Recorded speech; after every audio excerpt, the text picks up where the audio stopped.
Here's a quick video in response to a discussion I'm having with a gentleman called the Rain Man on the Jeranism channel. And the topic is about calculating flight plans. And I'm a corporate pilot and I calculate flight plans all around the world and across Australia regularly.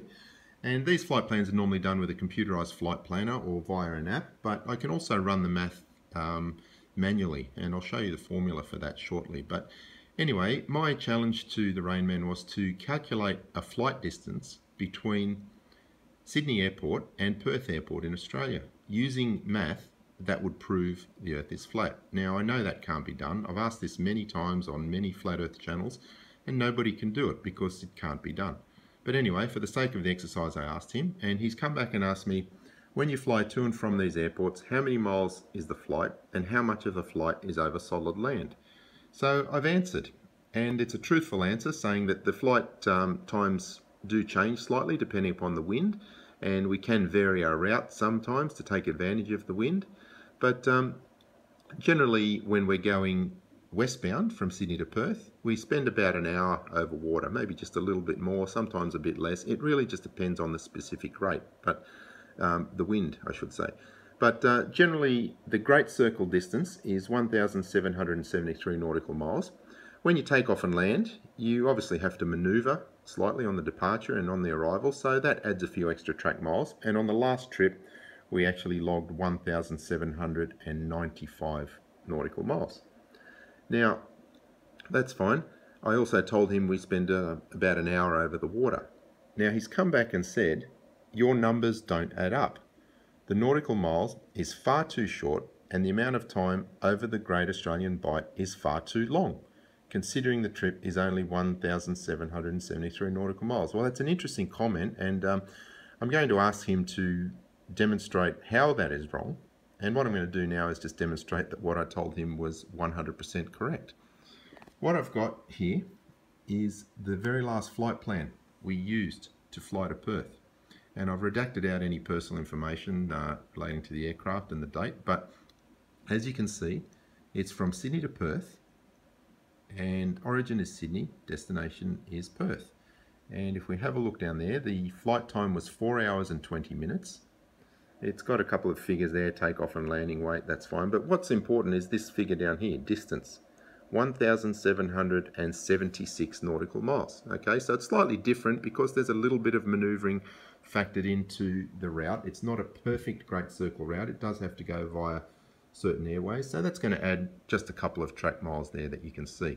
What I've done is I've taken that flight strip and I've loaded it into my flight planning software.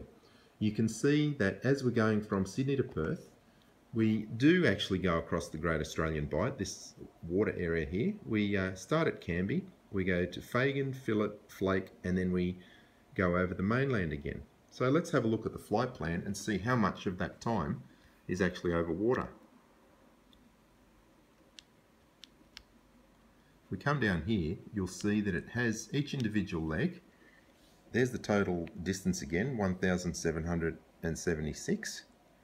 And as we progress through each waypoint, it gives you a running estimate of the flight time. So when we come down to Canby here, you'll see we are 1 hour and 54 minutes into the flight. As we go down to Flake, we're now 3 hours and 8 minutes into the flight. So that's 1 hour and 14 minutes over the water. So from Canby to Flake, we're 1 hour and 14 minutes over the water. And I've got another. So I'm not really sure where his information is coming from, and I'm tending to think this is going to, again, just prove my point that you cannot calculate distances accurately on a flat Earth map. There's no math for it. Let me go to a small Excel spreadsheet, which is just an extremely simple Great Circle calculator using raw math. Now that's the formula up there.